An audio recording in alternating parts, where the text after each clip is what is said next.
Because we are sinful human beings, we do not understand God's ways. మనం సామాన్యమైనటువంటి మానవ మాత్రులంగా ఉంటున్నాం గనక దేవుని యొక్క మార్గాలు మనకి గ్రహింపు కాకుండా ఉంటాయి. God says, my ways are not your ways. దేవుడు అంటున్నాడు, నా మార్గములు మీ మార్గములు వంటివి కావు. My thoughts are not your thoughts. నా తలంపులు మీ తలంపులు వంటివి కావు. As the heaven is above the earth, so my ways are different from your ways. భూమి ఆకాశము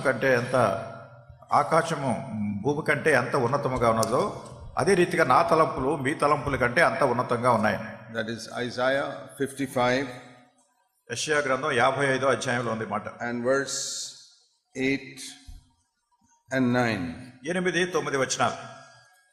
It's very important for us to understand this so that we don't go astray. మనం మార్గం తప్పిపోకుండా ఉండే నిమిత్తమై ఈ వాక్యాలు మనకి చాలా ప్రాముఖ్యమైనటువంటి సంగతులు. I hope all of you know this verse.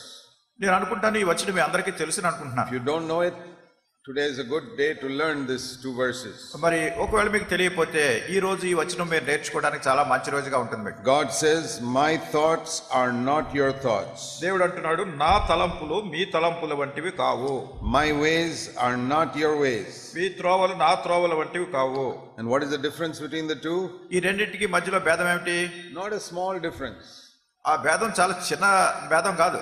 As different as heaven is from earth, so much different my ways are from yours. ఆకాశము కంటే భూమికి మధ్యలో ఎంత వ్యత్యాసం ఉంటుందో అట్లానే నా తలంపుల కంటే నా మార్గముల కంటే మీ మార్గాలకు అంత వ్యత్యాసం ఉంటుందని. We all have our way of thinking and looking at certain things. మనం అంతా కూడా కొన్ని సంగతులు చూడడము, వాటిని గురించి గ్రహించడము, మన విధానంలో వాటిని మనం గమనిస్తూ ఉంటాం. God says that is not my way of looking and thinking of things. దేవుడు అంటున్నాడు, నేను చూసే విధానం, నేను వాటిని గురించి గ్రహించే విధానం అది కాదు అంటున్నాడు.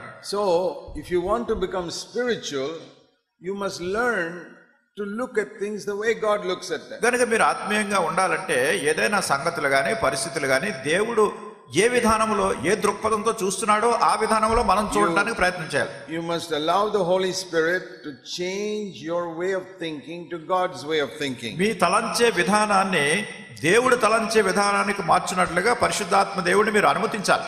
For example, ఉదాహరణ చూడండి. Man hates his enemies, but God loves his enemies. మానవుడు తన శత్రువుని ద్వేషిస్తాడు, కానీ దేవుడు తన శత్రువుని ప్రేమిస్తాడు. So in our natural tendency is to hate somebody who hates us. కనుక మన స్వభావ సిద్ధమైన సంగతి ఏమిటి? ఎవరైనా మనల్ని ద్వేషిస్తే మనం కూడా వాళ్ళని ద్వేషిస్తాం. But if we allow God to change us, then we will be able to love that person. కనుక దేవుడు మనలను మార్చునట్లుగా మనం అనుమతిస్తే అప్పుడు ఏం చేస్తాం? ఆ వ్యక్తిని మనం ప్రేమించగలుగుతాం. Now the same thing when it comes to worship. అదే సంగతి ఆరాధించే విషయంలో కూడా. We all have our human ideas of how to worship God. మనం అందరం కూడా దేవుని ఎట్లా ఆరాధించాలి అంటానికి మన మానవ సంబంధమైన తలంపులు మనకు కొన్ని ఉంటాయి.